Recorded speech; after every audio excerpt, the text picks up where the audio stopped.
नमस्कार दोस्तों, आइए जानते हैं बुनकर का बेटा चाणक्य की कहानी। बिंद की हरियाली के बीच बसे तक्षशिला के प्राचीन राज्य में चाणक्य नाम का एक बुनकर रहता था, जो साधारण साधनों वाला लेकिन गहन ज्ञान वाला व्यक्ति था। उसकी पत्नी चाणक्य अधिक शक्ति और अधिक आस्था वाली महिला थी।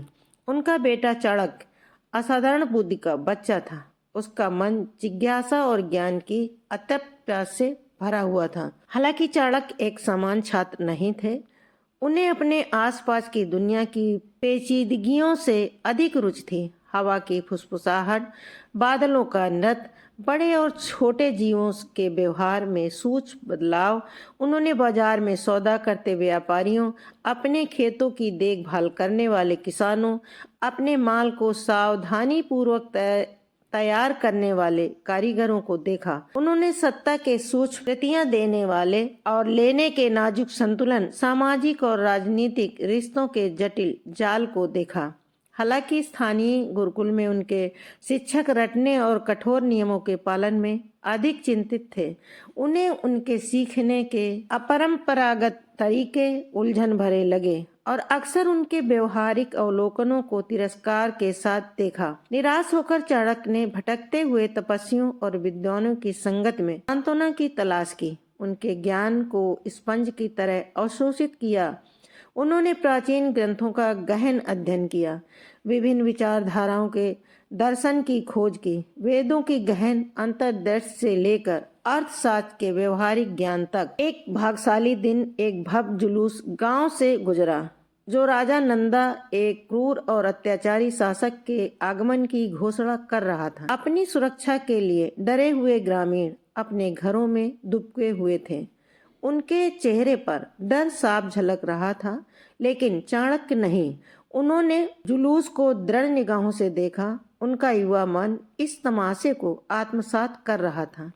उन्होंने धूमधाम और परिस्थिति शक्ति का प्रदर्शन और लोगों के दिलों में पैदा होने वाले भय को देखा। उनके भीतर महत्वाकांक्षा का बीज बो गया। एक न्यायप्रिय और धार्मिक शासक को सिंहासन पर चढ़ते देखने की तीव्र इच्छा। साल बीत गए, चाणक्य का एक युवा व्यक्ति बन गए। उनका शरीर दुबला और सुडौल हो गया। उनका दिमाग ज्ञान का भंडार था। उन्होंने कूटनीति की कला, राजकला की बारीकियों और चालाकी की सूक्ष्म कला में महारत हासिल कर ली थी। उन्होंने युद्ध में अपने कौशल को निखारा था। तीरंदाजी, तलवारबाजी और युद्ध की रणनीतियों में महारत हासिल की थी। वे वेश बदलने में माहिर हो गए थे, किसी भी पहचान को ग्रहण करने में सक्षम थे, किसी भी वातावरण में सहजता से घुल मिल जाते थे। उन्होंने बड़े पैमाने पर यात्रा की, विभिन्न राज्यों का दौरा किया, राजनीतिक परिदृश्य का अवलोकन किया और सभी क्षेत्रों के लोगों से बातचीत की। उन्होंने साम्राज्य के उत्थान और पतन, दरबारों की साजिशों और सत्ता की हमेशा बदलती रेत को देखा।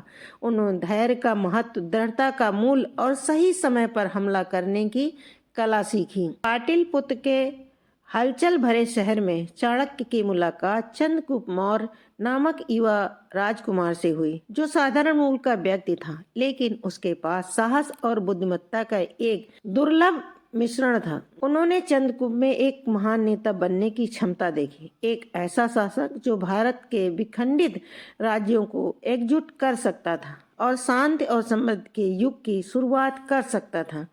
चाणक्य की गहन बुद्धि और सूक्ष्म अवलोकन से प्रभावित होकर चंद्रगुप्त ने उनसे सलाह मांगी। चाणक्य ने युवा राजकुमार के भीतर महानता की चिंगारी को पहचानते हुए उसका गुरु बनने के लिए सहमत व्यक्त की।